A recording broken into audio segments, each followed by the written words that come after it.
Hello everyone, हम NCERT discuss कर रहे हैं economics class 9th and chapter 2। Topic है संसाधन के रूप में लोग।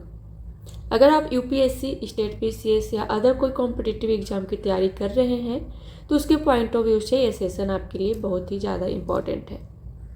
तो चलिए स्टार्ट करते हैं। संसाधन के रूप में लोग या अवलोकन है।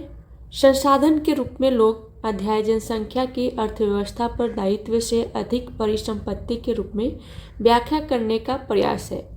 जब शिक्षा, प्रशिक्षण और चिकित्सा सेवाओं में निवेश किया जाता है तो वही जनसंख्या मानव पूंजी में बदल जाती है। ठीक है। वास्तव में मानव पूंजी कौशल और उनमें निहित उत्पादन के ज्ञान का स्टॉक है।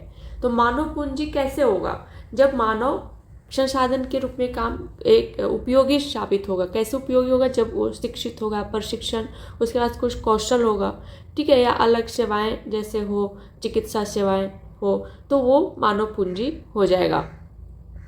यहाँ परिचय देखते हैं। संसाधन के रूप में लोग वर्तमान उत्पादन, कौशल और क्षमताओं के संदर्भ में किसी देश के कार्यरत लोगों का वर्णन करने का एक तरीका है। उत्पादक पहलू की दृष्टि से जनसंख्या पर विचार करना सकल राष्ट्रीय उत्पाद के सृजन में उनके योगदान की क्षमता पर बल देता है। ठीक है। दूसरे संसाधनों की भांति ही जनसंख्या भी एक संसाधन है। तो ध्यान में रखना है कि जनसंख्या क्या है? एक संसाधन है, एक मानव संसाधन। यह विशाल जनसंख्या का एक सकारात्मक पहलू है जिसे प्रायः उस वक्त अनदेखा कर दिया जाता है जब हम इसके नकारात्मक पहलू को देखते हैं, जैसे भोजन, शिक्षा और स्वास्थ्य सुविधाएं की जनसंख्या तक पहुंच से संबंधित समस्याओं पर विचार करते हैं। तब देखिए, जनसंख्या एक संसाधन है, लेकिन इस निगेटिव कब हो जाता है? नकारात्मक पहलू तब हो जाता है जब ये बहुत ज़्यादा जनसंख्या हो जाता है, जिसकी वजह से भोजन, शिक्षा और स्वास्थ्य पर समस्या होने लगती है। जब इस विद्यमान मानव संसाधन को और अधिक शिक्षा तथा स्वास्थ्य द्वारा और विकसित किया जाता है तब हम इसे मानव पूंजी निर्माण कहते हैं, जो भौतिक पूंजी निर्माण की ही भांति देश की उत्पादक शक्ति की वृद्धि करता है। ठीक है। मानव पूंजी में निवेश शिक्षा, प्रशिक्षण और स्वास्थ्य सेवा के द्वारा भौतिक पूंजी की ही भांति प्रतिफल प्रदान करता है। अधिकांश शिक्षित या बेहतर शिक्षित लोगों की उच्च उत्पादकता के कारण होने वाले अधिक आय और साथ ही अधिक स्वस्थ लोगों की उच्च उत्पादकता के रूप में इसे प्रत्यक्षतः देखा जा सकता है। ठीक। यहाँ देखिए बॉक्स में क्या दिया है कि भारत की हरित क्रांति एक नाटकीय उदाहरण है कि किस प्रकार बेहतर उत्पादन प्रौद्योगिकी के रूप में अधिक ज्ञान रूपी आगत दुर्लभ भूमि संसाधन की उत्पादकता में तीव्र वृद्धि ला सकता है। ठीक है। हमने देखा था कि हरित क्रांति की वजह से हमारे पास भूमि स्थिर है ना, वो बढ़ नहीं सकता है। तो हम हरित क्रांति में उच्च गुणवत्ता वाले बीज का उपयोग किए थे ताकि ज़्यादा उत्पादन हो। ठीक है। उच्च गुणवत्ता वाला बीज, प्रौद्योगिकी, टेक्नोलॉजी और क्या रसायन, ये सारे उपयोग किए थे। भारत में सूचना प्रौद्योगिकी में क्रांति एक आश्चर्यजनक उदाहरण है कि भौतिक मशीनरी तथा प्लांट की अपेक्षा मानव पूंजी के महत्व ने किस प्रकार उच्च स्थान प्राप्त कर लिया है। यहाँ देखिए, ये दो दोस्त हैं, दोनों आपस में बात कर रहे हैं। दोस्त कहते हैं कि मानव संसाधन क्या है? क्या यह भूमि अथवा श्रम के समान है? तो दोस्त बताते हैं, दूसरे दोस्त, कि यह उससे भी अधिक है। ठीक है। बोलती है इनके दोस्त कि क्या मानव संसाधन भूमि और श्रम के जैसा है? तो ये बोलते हैं कि मानव संसाधन भूमि और श्रम से भी अधिक है। ठीक है। फिर बताते हैं मानव पूंजी क्या है? क्या यह रुपया, पैसा अथवा डॉलर के समान है? तो दूसरे दोस्त इनको जवाब देते हैं ये उनसे भी अधिक है, पैसे से, डॉलर से भी अधिक है। ठीक है।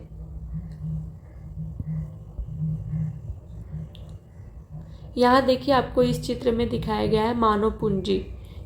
कैसे यह है मानव पूंजी? जैसे ये डॉक्टर है, एक मानव पूंजी है, संसाधन के रूप में लोग, एक टीचर है, मानव पूंजी है।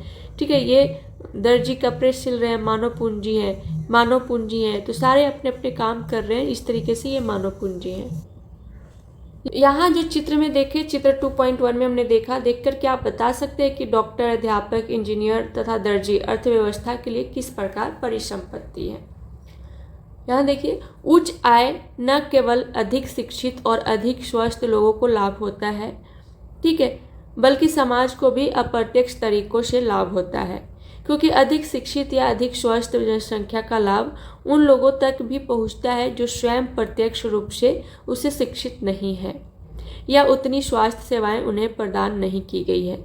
वास्तव में मानव पूंजी एक तरह से अन्य संसाधनों जैसे भूमि और भौतिक पूंजी से श्रेष्ठ है, क्योंकि मानव संसाधन भूमि और पूंजी का उपयोग कर सकता है। भूमि और पूंजी अपने आप उपयोगी नहीं हो सकते।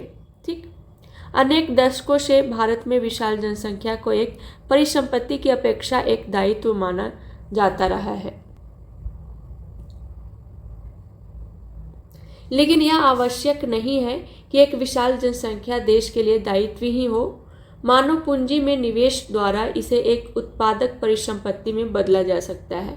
उदाहरण के लिए, सबके लिए शिक्षा और स्वास्थ्य, आधुनिक प्रौद्योगिकी के प्रयोग में औद्योगिक और कृषि श्रमिकों के प्रशिक्षण, उपयोगी वैज्ञानिक अनुसंधान आदि पर संसाधन के व्यय द्वारा। ठीक, निम्नलिखित दो उदाहरण स्पष्ट करते हैं कि लोग अधिक उत्पादक संसाधन बनने का प्रयास करते हैं। यहाँ देखिए, एक स्टोरी के माध्यम से आपको बताने की कोशिश की जा रही है। शकल की कहानी। दो मित्र विलास और शकल एक ही गांव सेमापुर में रहते थे। शकल की आयु जो है वो 12 वर्ष थी। उसकी माँ शीला घर का कामकाज देखती थी। उसके पिता बूटा चौधरी खेत में काम करते थे। शकल घर के कामकाज में अपनी माँ की मदद करता था। वह अपने छोटे भाई जीतू और बहन सीतू की भी देखभाल करता था। उसके चाचा श्याम ने मैट्रिक की परीक्षा पास की थी, लेकिन वह घर में बेकार बैठा था, ठीक, क्योंकि उसे कोई नौकरी नहीं मिली। बूटा और शीला चाहते थे कि उनका बेटा शकल पढ़े लिखे। वे उस पर गांव के स्कूल में नाम लिखाने के लिए जोर देते थे, जिसमें उसने शीघ्र प्रवेश पा लिया। उसने पढ़ना शुरू किया और उच्चतर माध्यमिक की परीक्षा पास कर ली। उसके पिता ने उसे अपनी पढ़ाई जारी रखने के लिए राजी कर लिया। उन्होंने शकल के लिए कंप्यूटर के व्यावसायिक कोर्स में अध्ययन के लिए कर्ज लिया। शकल जो है वो प्रतिभाशाली था और आरंभ से ही पढ़ाई में उसकी रुचि भी थी। उसने बड़े लगन और उत्साह से अपना कोर्स पूरा किया। कुछ समय के पश्चात उसे एक प्राइवेट फर्म में नौकरी भी मिल गई। उसने एक नए प्रकार के सॉफ्टवेयर को डिजाइन भी किया और इस सॉफ्टवेयर से फर्म को अपनी बिक्री बढ़ाने में सहायता मिली। उसके बॉस ने उसकी सेवाओं से प्रसन्न होकर उसे पदोन्नति भी दी। ठीक, यहाँ देखिए विलास एवं शकल की कहानी इस तरीके से आपको दिखाया गया है। ये स्कूल जा रहा है। ठीक, यहाँ अभी हमने शकल की कहानी देखा था, अब हम देखते हैं विलास की कहानी। इसमें क्या है कि विलास जो है 11 वर्ष का एक लड़का था और वह शकल के ही गांव में रहता था। विलास के पिता महेश एक मछुआरे थे। विलास जब केवल 2 वर्ष का था तो उसके पिता की मृत्यु हो गई थी। उसकी माँ गीता ने मछलियाँ बेचकर अपने परिवार को पाला पोसा। वह जमींदार के तालाब से मछलियाँ खरीदती और निकट की मंडी में बेचती थी। वह मछलियाँ बेचकर एक दिन में केवल 150 रुपये कमा पाती थी। विलास जो है गठिया का रोगी बन गया। उसकी माँ के पास इतने पैसे नहीं थे कि वह उसे किसी डॉक्टर को दिखा पाती। वह स्कूल भी नहीं जा सका और उसकी पढ़ने में रुचि भी नहीं थी। वह खाना पकाने में अपनी माँ की मदद करता और अपने छोटे भाई मोहन की भी देखभाल करता। कुछ समय पश्चात उसकी माँ बीमार पड़ गई तथा उसकी देखभाल करने वाला कोई नहीं था। परिवार में उनकी सहायता करने वाला भी कोई नहीं था। विलास भी उसी गांव में मछलियां बेचने के लिए बाध्य हुआ। अपनी माँ की तरह वह भी कम ही कमा पाता था। ठीक है, ये दो अलग अलग आपको स्टोरी यहाँ बताया गया है। यहाँ देखिए, चर्चा करते हैं कि दोनों मित्रों के बीच आप कोई अंतर पाते हुए कौन से अंतर है। तो यहाँ हमने क्या देखा, अंतर देखा। एक जो शकल था उसने पढ़ा लिखा और अच्छा काम भी किया, लेकिन इसके विलास ये ना स्कूल जा पाया। ठीक है, और फिर वो सेम काम करने लगा जो उनकी माँ करती थी। इन दोनों व्यक्तियों के अध्ययन से हमने देखा कि शकल स्कूल जाता था जबकि विलास स्कूल नहीं गया। शकल शारीरिक रूप से हष्ट पुष्ट और स्वस्थ था। उसे बार बार डॉक्टर के पास जाने की आवश्यकता भी नहीं पड़ती थी। ठीक है, विलास गठिया का रोगी था। उसके यहाँ डॉक्टर के पास जाने के साधन नहीं थे। शकल ने कंप्यूटर में डिग्री प्राप्त की थी। शकल को एक प्राइवेट फर्म में नौकरी मिल गई। विलास वही काम करता रहा जो उसकी माँ करती थी। अपनी माँ की ही तरह परिवार को पालने पोषने के लिए उसकी आय बहुत कम थी। शकल के मामले में कई वर्षों की शिक्षा ने उसके श्रम की गुणवत्ता बढ़ाई। इससे उसकी कुल उत्पादकता में वृद्धि हुई। कुल उत्पादकता देश की समृद्धि में योगदान देती है और इसके बदले में व्यक्ति को वेतन के रूप में या फिर उसके पसंद के किसी दूसरे रूप में प्रतिफल भी मिलता है। विलास को उसके जीवन के आरंभिक भाग में कोई शिक्षा या स्वास्थ्य सेवा नहीं मिल सकी। वह अपनी माँ की भांति ही मछलियाँ बेचकर अपना जीवन यापन करता, इसलिए वह अपनी माँ की ही तरह अकुशल श्रमिक का वेतन पाता था। ठीक है। मानव संसाधन में शिक्षा और चिकित्सा सेवा के द्वारा निवेश से भविष्य में उच्च प्रतिफल प्राप्त हो सकते हैं। लोगों में यह निवेश भूमि और पूंजी में निवेश की ही तरह है। ठीक, मानव में भी निवेश करेंगे कैसे? आप शिक्षा में निवेश कीजिए, पढ़ाई अच्छा कीजिए, तो वो एक निवेश है, क्योंकि उसके बाद हम भविष्य में जैसे हम पढ़ लिख कर क्या करते हैं, जॉब करते हैं या बिजनेस स्टार्ट करते हैं, तो वहाँ से हमें पैसे मिलते हैं, तो एक तरीके से वो निवेश ही हुआ। ठीक, एक बच्चा भी जिसकी शिक्षा और स्वास्थ्य पर निवेश किया गया है, भविष्य में उच्च आय और समाज को बृहद योगदान के रूप में अधिक प्रतिफल दे सकता है। यह देखा जाता है कि शिक्षित माँ बाप अपने बच्चों की शिक्षा पर अधिक निवेश करते हैं। ऐसा इसलिए होता है क्योंकि उन्होंने स्वयं भी शिक्षा के महत्व को अनुभव किया है। जिससे पता है कि शिक्षा का महत्व क्या है, वो शिक्षा पर निवेश करेंगे ही करेंगे। ठीक, वे उचित पोषण और स्वच्छता के प्रति भी सचेत होते हैं। इसी प्रकार वे अपने बच्चों की स्कूली शिक्षा और अच्छे स्वास्थ्य की आवश्यकताओं का भी ध्यान रखते हैं। इस तरह इस मामले में एक अच्छा चक्र बन जाता है। इसके विपरीत स्वयं भी अशिक्षित और अस्वस्थता तथा सुविधा वंचित स्थिति में रहने वाले माँ बाप एक दुष्चक्र सृजित कर लेते हैं और अपने बच्चों को अपनी ही तरह सुविधाओं से वंचित स्थिति में रखते हैं। जापान जैसे देशों ने मानव संसाधन पर निवेश किया है। उनके पास कोई प्राकृतिक संसाधन नहीं था। यह विकसित धनी देश है। वे अपने देश के लिए आवश्यक प्राकृतिक संसाधनों का आयात करते हैं। वे कैसे धनी बने, विकसित बने? ठीक है, उन्होंने लोगों में विशेष रूप से शिक्षा और स्वास्थ्य के क्षेत्र में निवेश किया। शिक्षा के साथ साथ आपको स्वास्थ्य में भी निवेश करना, क्योंकि जब हेल्थ सही रहेगा तभी आप कुछ अच्छा कर पाएंगे। उन लोगों ने भूमि और पूंजी जैसे अन्य संसाधनों का कुशल उपयोग किया और इन लोगों ने जो कुशलता और प्रौद्योगिकी विकसित की, उसी से ये देश धनी और विकसित बने। ठीक, पुरुषों और महिलाओं के आर्थिक क्रियाकलाप यहाँ हम देखते हैं। विलास और शकल की तरह लोग विभिन्न क्रियाकलापों में संलग्न हैं। हमने देखा कि विलास जो है मछलियाँ बेचता था और शकल को एक फर्म में नौकरी भी मिल गई थी। शकल को एक फर्म में नौकरी मिल गई थी, बल्कि विलास क्या है, मछलियाँ बेचता था। विभिन्न क्रियाकलापों को तीन प्रमुख क्षेत्र को प्राथमिक, द्वितीयक और तृतीयक में वर्गीकृत किया गया है। प्राथमिक क्षेत्र के अंतर्गत कृषि, वानिकी, पशुपालन, मत्स्य पालन, मुर्गी पालन और खनन एवं उत्खनन शामिल है, जबकि द्वितीय क्षेत्रक में विनिर्माण शामिल है। ठीक है, तृतीय क्षेत्रक में व्यापार, परिवहन, संचार, बैंकिंग, बीमा, शिक्षा, स्वास्थ्य, पर्यटन सेवाएं इत्यादि शामिल किए जाते हैं। इस क्षेत्रक में क्रियाकलाप के फलस्वरूप वस्तुओं और सेवाओं का उत्पादन होता है और ये क्रियाकलाप राष्ट्रीय आय में मूल्यवर्धन करते हैं। ये क्रियाएं आर्थिक क्रियाएं कहलाती हैं। आर्थिक क्रियाओं के दो भाग होते हैं, एक है बाजार क्रियाएं और गैर बाजार क्रियाएं। बाजार क्रियाओं में वेतन या लाभ के उद्देश्य से की गई क्रियाओं के लिए पारिश्रमिक का भुगतान किया जाता है। इनमें सरकारी सेवा सहित वस्तु और सेवाओं का उत्पादन शामिल है। गैर बाजार क्रियाओं से अभिप्राय स्व उपभोग के लिए उत्पादन है और इनमें प्राथमिक उत्पादों का उपभोग और प्रसंस्करण तथा अचल संपत्तियों का स्वलेखा उत्पादन आता है। यहाँ देखिए, इस चित्र में आपको दिखाया गया है कि आप इस चित्र के आधार पर क्रियाकलापों को तीन क्षेत्रों में डिवाइड कर सकते हैं। प्रथम तो क्या है, ये कृषि हो रही है, खेती हो रही है, तो ये प्राथमिक क्रिया है। सेकेंड है कारखाने में प्रसंस्करण हो रहा है, ये द्वितीय क्रिया है। और ये सर्विसेज है, सेवा वस्तुएं क्या हो रहे हैं, सेवाएं हैं, तो ये बाजार के क्या कर रहे हैं, बेचा जा रहा है, शिपिंग हो रही है, एक जगह से दूसरी जगह आयात निर्यात हो रहे हैं, तो ये क्या हो गए, ये हो गए तृतीय क्रिया।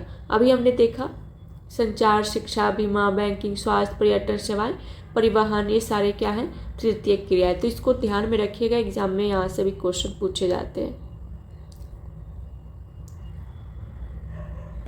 ऐतिहासिक और सांस्कृतिक कारणों से परिवार में महिलाओं और पुरुषों के बीच श्रम का विभाजन होता है। आमतौर पर महिलाएं घर के कामकाज देखती हैं और पुरुष खेतों में काम करते हैं।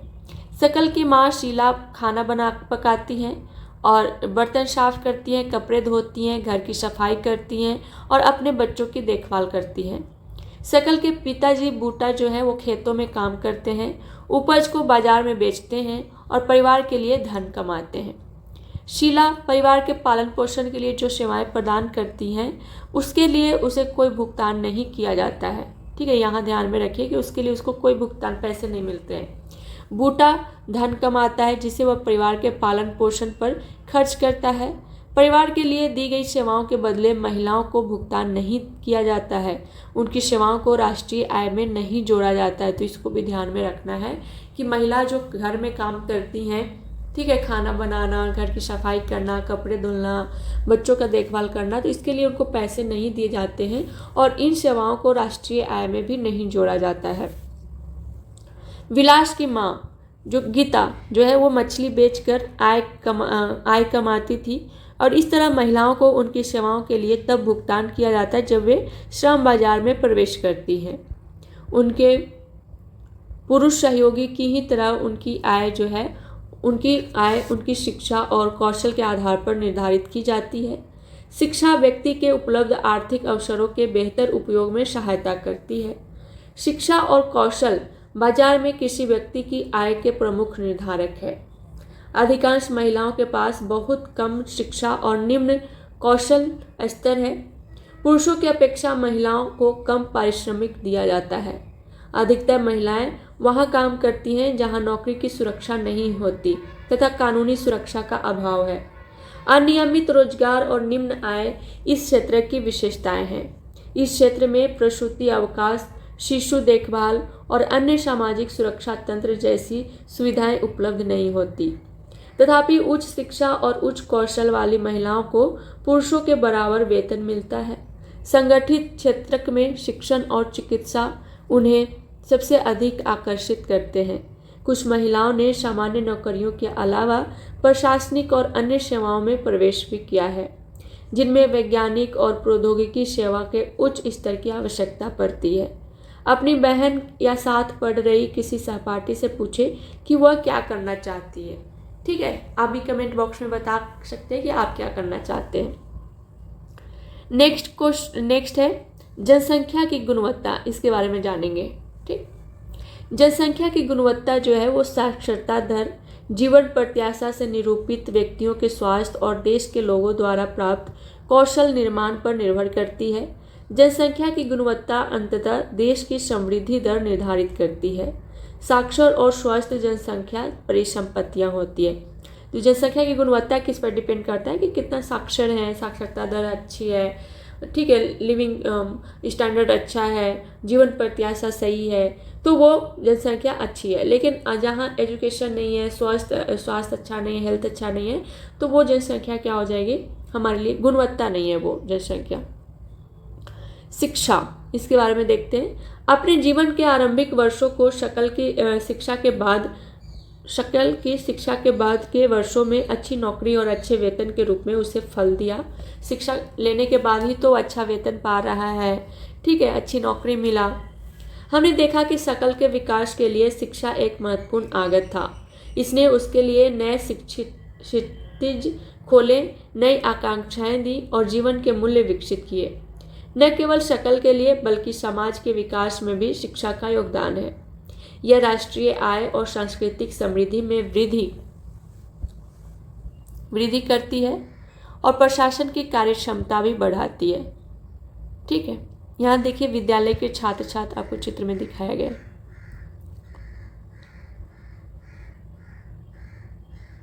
प्राथमिक शिक्षा में सार्वजनिक पहुंच, धारण और गुणवत्ता प्रदान करने का प्रावधान किया गया है और इस मामले में लड़कियों का विशेष जोर दिया गया है। प्रत्येक जिले में नवोदय विद्यालय जैसे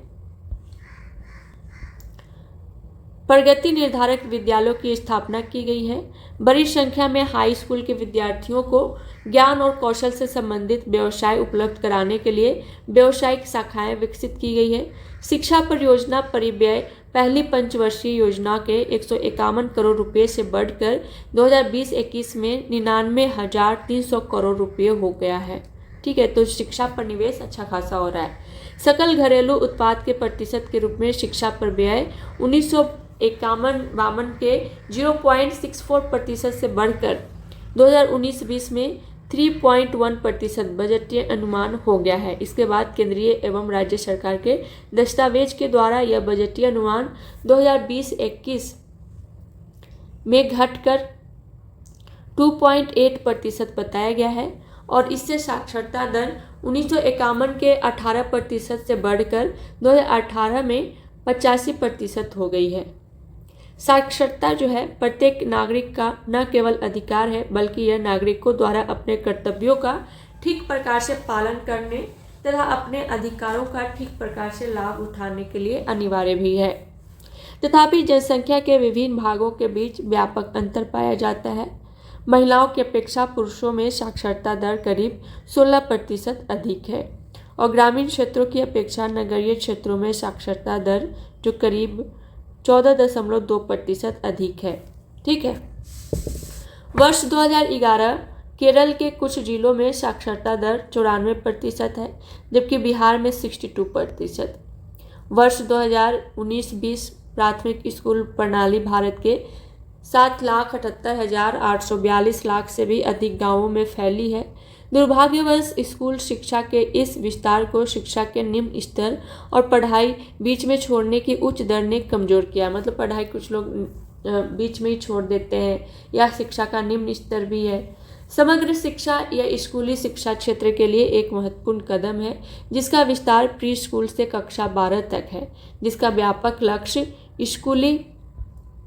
स्कूली शिक्षा के लिए समान अवसरों और समान शिक्षण परिणामों के संदर्भ में स्कूल की प्रभावशीलता में सुधार करना है और इस योजना में स्कूल को प्री स्कूल, प्राथमिक, मिडिल से माध्यमिक स्तर तक की एक सतत प्रक्रिया के रूप में परिकल्पित किया गया है तथा इसका उद्देश्य शिक्षा के लिए सतत विकास लक्ष्य SDG की गुणवत्ता प्री स्कूल से माध्यमिक स्तर तक समावेशी और समान गुणवत्ता वाली शिक्षा सुनियोजित करना है। तो आप बताइए कि गुणवत्तापूर्ण शिक्षा सतत विकास लक्ष्य का कौन सा लक्ष्य है? तो ये SDG 4 में गुणवत्तापूर्ण शिक्षा का उल्लेख किया गया है, तो इसको ध्यान में रखना है। कक्षा में बच्चों की उपस्थिति को बढ़ावा देने, बच्चों के धारण और उनकी पोषण स्थिति में सुधार के लिए दोपहर के भोजन की योजना कार्यान्वित की जा रही है। इन नीतियों से भारत में शिक्षित लोगों की संख्या में वृद्धि हो सकती है। 12वीं योजना में उच्च शिक्षा में 18 से 23 वर्ष की आयु वर्ग के नामांकन में 27% तथा 2020-21 में रही है 27% तक 2020-21 में रही है। ठीक है, यह विश्व औसतन प्रतिशत से मिलती जुलती है। यह रणनीति पहुंच में वृद्धि, गुणवत्ता, राज्यों के लिए विशेष पाठ्यक्रम में परिवर्तन को स्वीकार करना, व्यावसायीकरण तथा सूचना प्रौद्योगिकी के उपयोग का जाल बिछाने पर केंद्रित है। प्रयास दूरस्थ शिक्षा, औपचारिक, अनौपचारिक, दूरस्थ तथा संचार प्रौद्योगिकी की शिक्षा देने वाले शिक्षण संस्थानों के अभिसमय पर भी केंद्रित है। पिछले 60 वर्षों में विशेष क्षेत्रों में उच्च शिक्षा देने वाले शिक्षण संस्थानों तथा विश्वविद्यालयों की संख्या में महत्वपूर्ण वृद्धि हुई है। ठीक है, यहाँ आपको चित्र में दिखाया गया है विश्वविद्यालय अनुदान आयोग वार्षिक रिपोर्ट। महाविद्यालयों की संख्या और विश्वविद्यालयों की संख्या और विद्यार्थी की संख्या बढ़ रहे हैं। ठीक है, यहाँ देखिए, और शिक्षक, यूनिवर्सिटी एवं कॉलेज ये भी बढ़ रहे हैं, ये भी बढ़ रहे हैं, सारे बढ़ रहे हैं। ठीक, तो हमने शिक्षा देखा। अब हम जानते हैं स्वास्थ्य के बारे में। फर्म का उद्देश्य लाभ को अधिकतम करना है। क्या आप सोचते हैं कि कोई भी फर्म ऐसे व्यक्तियों को रोजगार देने के लिए प्रेरित होगी जो खराब स्वास्थ्य होने के कारण स्वस्थ श्रमिकों के बराबर कार्य नहीं कर पाएंगे? ऐसा है क्या? नहीं। जो स्वस्थ व्यक्ति है उसको रोजगार दिया जाएगा, जो अस्वस्थ है उनको नहीं रोजगार दिया जाएगा, क्योंकि वो अच्छे से काम नहीं कर पाएंगे। ठीक है। किसी व्यक्ति का स्वास्थ्य उसे अपनी क्षमता को प्राप्त करने और बीमारियों से लड़ने की ताकत देता है। ऐसा कोई भी अस्वस्थ स्त्री या पुरुष संगठन के समग्र विकास में अपने योगदान को अधिकतम करने में सक्षम नहीं होगा। वास्तव में स्वास्थ्य जो है वो अपना कल्याण करने का एक अपरिहार्य आधार है। इसलिए जनसंख्या की स्वास्थ्य स्थिति को सुधारना किसी भी देश की प्राथमिकता होती है।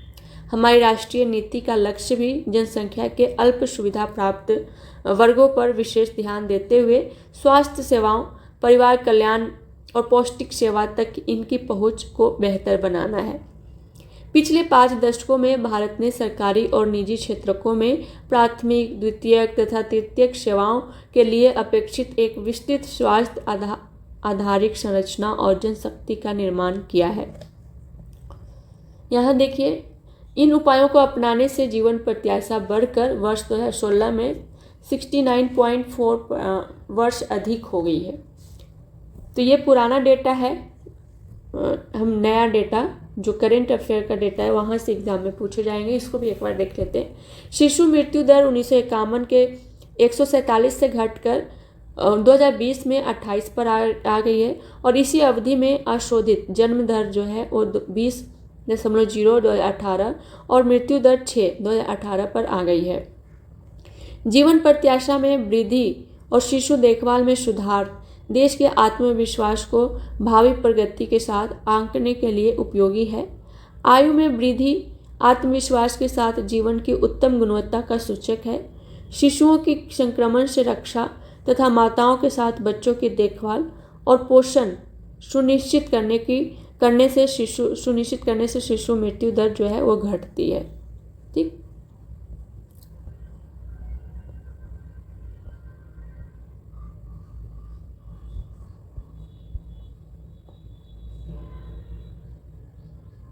भारत में ऐसे अनेक स्थान हैं जिनमें ये मौलिक सुविधाएं भी नहीं है। ठीक।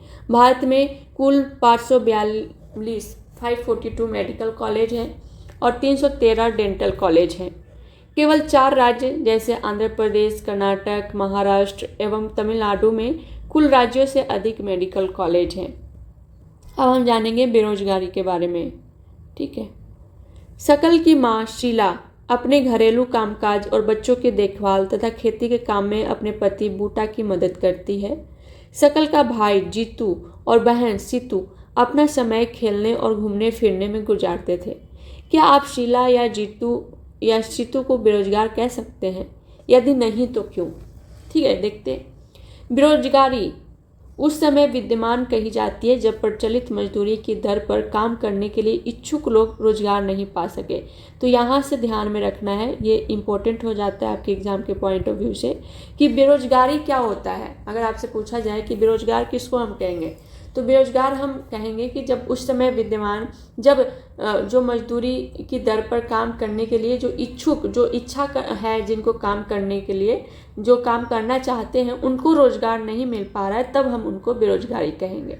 ठीक है। लेकिन जो काम करने की इच्छुक नहीं है तो उनको हम बेरोजगार नहीं कह सकते। यहाँ देखिए, शीला की रुचि जो है अपने घर के बाहर काम करने में नहीं है।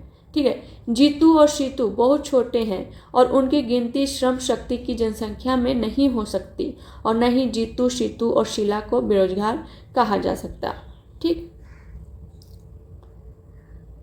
श्रम बल जनसंख्या में वे लोग शामिल किए जाते हैं जिनकी उम्र 15 वर्ष से 59 वर्ष के बीच है। शकल के भाई और बहन इस आयु वर्ग में नहीं आते, इसलिए उन्हें बेरोजगार नहीं कहा जा सकता। शकल की माँ शीला परिवार के लिए काम करती है। वह अपने घर से बाहर जाकर पारिश्रमिक के लिए काम करने की इच्छुक नहीं है, उसे भी बेरोजगार नहीं कहा जा सकता।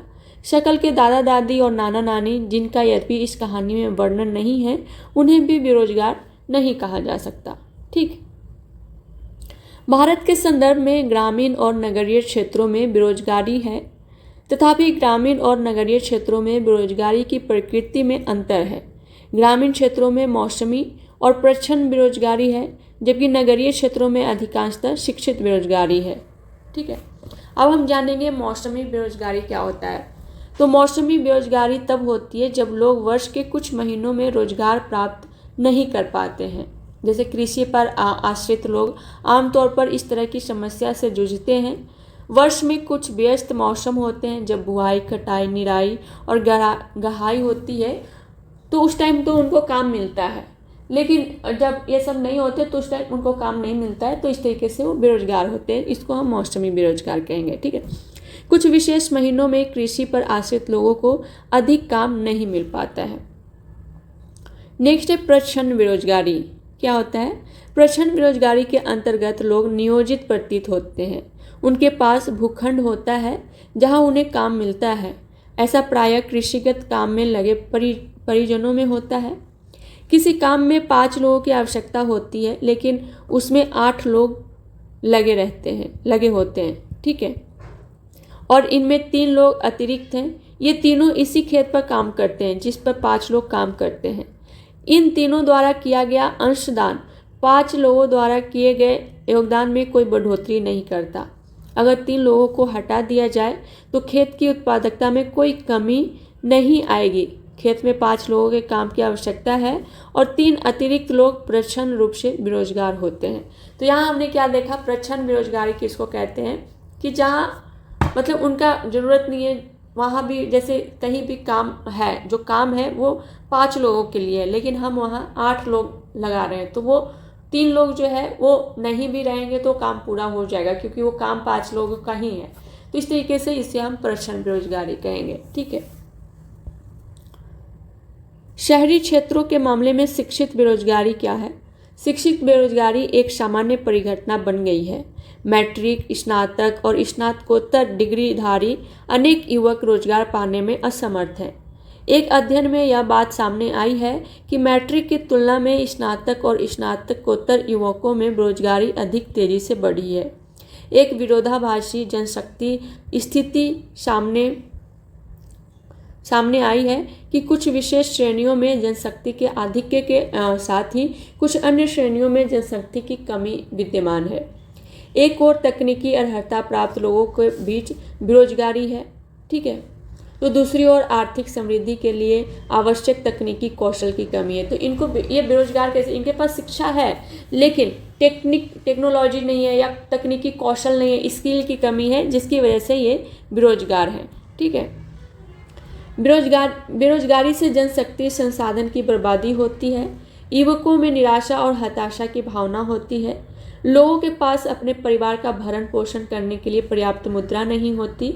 शिक्षित लोगों के साथ जो कार्य करने के इच्छुक हैं और सार्थक रोजगार प्राप्त करने में समर्थ नहीं हैं, यह एक बड़ा सामाजिक अपव्यय है। बेरोजगारी से आर्थिक बोझ में वृद्धि होती है। कार्यरत जनसंख्या पर बेरोजगारों की निर्भरता बढ़ती है। किसी व्यक्ति और साथ ही साथ समाज के जीवन की गुणवत्ता पर बुरा प्रभाव पड़ता है। जब किसी परिवार को मात्र जीवन निर्वाह स्तर पर रहना पड़ता है तो उसके स्वास्थ्य स्तर में एक आम गिरावट आती है और स्कूल प्रणाली से अलगाव में वृद्धि होती है। ठीक है, इसलिए किसी अर्थव्यवस्था के समग्र विकास पर बेरोजगारी का अहितकार प्रभाव पड़ता है। बेरोजगारी में वृद्धि मंदीग्रस्त अर्थव्यवस्था का सूचक है। यह संसाधनों की बर्बादी भी करता है जिन्हें उपयोगी ढंग से नियोजित किया जा सकता था। अगर लोगों को संसाधन के रूप में प्रयोग नहीं किया जा सका तो वे स्वाभाविक रूप से अर्थव्यवस्था के लिए दायित्व बन जाएंगे। सांख्यिकीय रूप से भारत में बेरोजगारी की दर निम्न है। बड़ी संख्या में निम्न आय और निम्न उत्पादकता वाले लोगों की गिनती नियोजित लोगों में की जाती है। वे पूरे वर्ष काम करते प्रतीत होते हैं। ठीक, लेकिन उनकी क्षमता और आय के हिसाब से यह उनके लिए पर्याप्त नहीं है। वे काम तो कर रहे हैं पर ऐसा प्रतीत होता है कि ये काम उन पर थोपे हुए हैं, इसलिए शायद वे अपनी पसंद का कोई अन्य काम करना पसंद कर सकते हैं। गरीब लोग बेकार नहीं बैठ सकते, वे किसी भी काम से जुड़ जाना चाहते हैं। चाहे उससे कितनी भी कमाई हो। अपनी इस कमाई से वे किसी तरह जीवन निर्वाह कर पाते हैं। ठीक। इसके अतिरिक्त प्राथमिक क्षेत्र में स्वरोजगार एक विशेषता है। यद्यपि सभी लोगों की आवश्यकता नहीं होती, फिर भी पूरा परिवार खेतों में काम करता है और इस तरह कृषि क्षेत्र में प्रच्छन्न बेरोजगारी होती है।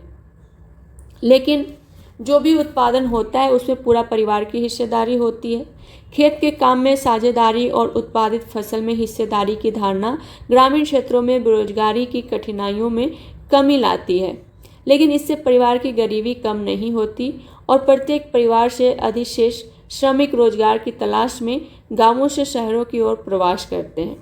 इस चित्र में देखिए आपको दिखाया गया है। क्या आपको स्मरण है कि जब आपने अपने जूते या चप्पल ठीक करवाए थे वो कितना भुगतान किया था? बहुत कम भुगतान करते हैं। ठीक। आइए उपरोक्त 3 क्षेत्रों में रोजगार के परिदृश्य की चर्चा करें। कृषि का सबसे अधिक अवशोषण करने वाला अर्थव्यवस्था का क्षेत्र कृषि है। पिछले वर्षों में पूर्व चर्चित प्रच्छन्न बेरोजगारी के कारण कृषि पर जनसंख्या की निर्भरता में कुछ कमी आई है। कृषि अधिशेष श्रम का कुछ भाग द्वितीयक या तृतीयक क्षेत्र में चला गया है। द्वितीयक क्षेत्र में छोटे पैमाने पर होने वाले विनिर्माण में श्रम का सबसे अधिक अभिशोषण है। श्रम का सबसे अधिक अभिशोषण है। ठीक है। तृतीय क्षेत्र में जैव प्रौद्योगिकी, सूचना प्रौद्योगिकी आदि सरीखी विभिन्न नई सेवाएं सामने आ रही है।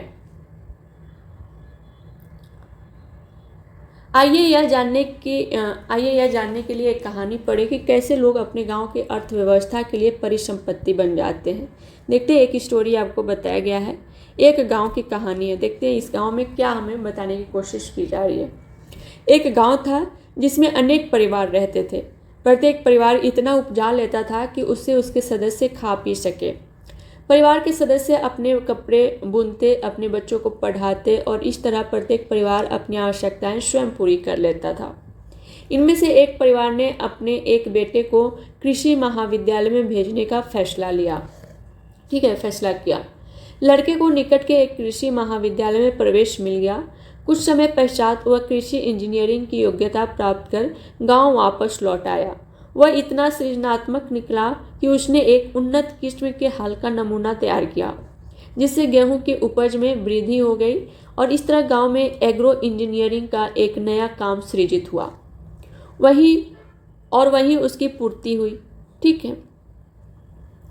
गांव के उस परिवार ने अपनी अधिशेष फसल निकट के गांव में बेच दी। उन्हें इससे अच्छा लाभ हुआ, जिसे उन्होंने आपस में बांट लिया। इस सफलता से प्रेरित होकर कुछ समय पश्चात गांव के सभी परिवारों ने एक बैठक की और वे अपने बच्चों के लिए भी बेहतर भविष्य चाह रहे थे। उन्होंने पंचायत से गांव में एक स्कूल खोलने का अनुरोध किया। उन्होंने पंचायत को विश्वास दिलाया कि वे सभी अपने बच्चों को स्कूल में भेजेंगे। पंचायत ने क्या किया? पंचायत ने सरकार की मदद से एक स्कूल खोल दिया। निकट के कस्बे से एक शिक्षक की नियुक्ति की गई और इस गांव के सभी बच्चे स्कूल जाने लगे। कुछ समय पश्चात गांव के एक परिवार ने अपनी एक लड़की को सिलाई का प्रशिक्षण दिलाया। वह अब गांव के सभी लोगों के लिए कपड़े सीने लगी, क्योंकि अब सभी लोग अच्छे ढंग से सिले कपड़े पहनना चाहते थे। ठीक है। अब अच्छे ढंग से सिले कपड़े पहनना चाहते थे। इस तरह दर्जी का एक नया काम सृजित हुआ। इसका एक और सकारात्मक प्रभाव हुआ। किसानों का कपड़ा खरीदने के लिए दूर जाने में लगने वाला समय अब बचने लगा। किसान खेतों में अधिक समय लगाने लगे थे। ठीक है। इसलिए उपज बढ़ गई। यह समृद्धि का प्रारंभ था। किसानों के पास उपभोग से अधिक वस्तुएं थी। अब वे अपने उत्पादन उन लोगों को बेच सकते थे जो उनके गांव के बाजार में आते थे। समय के साथ वह गांव, जहां प्रारंभ में किसी नए काम का औपचारिक रूप से कोई अवसर नहीं था, शिक्षक, दर्जी, एग्रो इंजीनियर और अन्य तरह के लोगों से परिपूर्ण हो गया। यह एक साधारण गांव की कहानी थी, जहां मानव पूंजी के उठते स्तर ने उसे जटिल और आधुनिक आर्थिक क्रियाकलापों के स्थल के रूप में विकसित किया। तो ये चैप्टर यहाँ कंप्लीट होता है। और अगर आप यूपीएससी, स्टेट पीसीएस या अदर कोई यूपीएससी या स्टेट पीसीएस की तैयारी कर रहे हैं, ठीक है, तो आप इसका आंसर लिखिए, क्योंकि इसमें फर्स्ट फेज तो प्रीलिम्स होता है जिसमें ऑब्जेक्टिव क्वेश्चन पूछे जाएंगे, लेकिन सेकेंड फेज में क्या होगा, इसमें मेंस होगा। जब प्रीलिम्स क्वालिफाई कर लेंगे तो आप मेंस के लिए अपीयर होंगे, और इसमें क्या होता है, आंसर राइटिंग प्रैक्टिस होती है। तो आंसर राइटिंग प्रैक्टिस के लिए बहुत बच्चे डरते हैं कि कहाँ से स्टार्ट करें, कैसे शुरू करें, तो आप यहाँ से स्टार्ट कर सकते हैं। इसका आंसर लिखिए, ठीक है। जब आप इसका आंसर लिखेंगे तब भी आप यूपीएससी या स्टेट पीसीएस का आंसर और अच्छे से लिख पाएंगे। और अगर आप इसका आंसर लिखते भी हैं तो एक तरीके से आपका क्या होगा, रिवीजन भी हो जाएगा, जो अभी हमने पढ़ा उसका हम अच्छे से रिवाइज भी कर पाएंगे और कॉन्सेप्ट भी और अच्छे से क्लियर हो जाएगा। और अगर आपको कुछ पूछना है, कुछ समझ नहीं आ रहा है, तो कमेंट बॉक्स में ज़रूर पूछ सकते हैं, ठीक है। तो आज के लिए इतना ही, मिलते हैं नेक्स्ट क्लास में नेक्स्ट टॉपिक के साथ। तब तक के लिए thank you so much and all the best.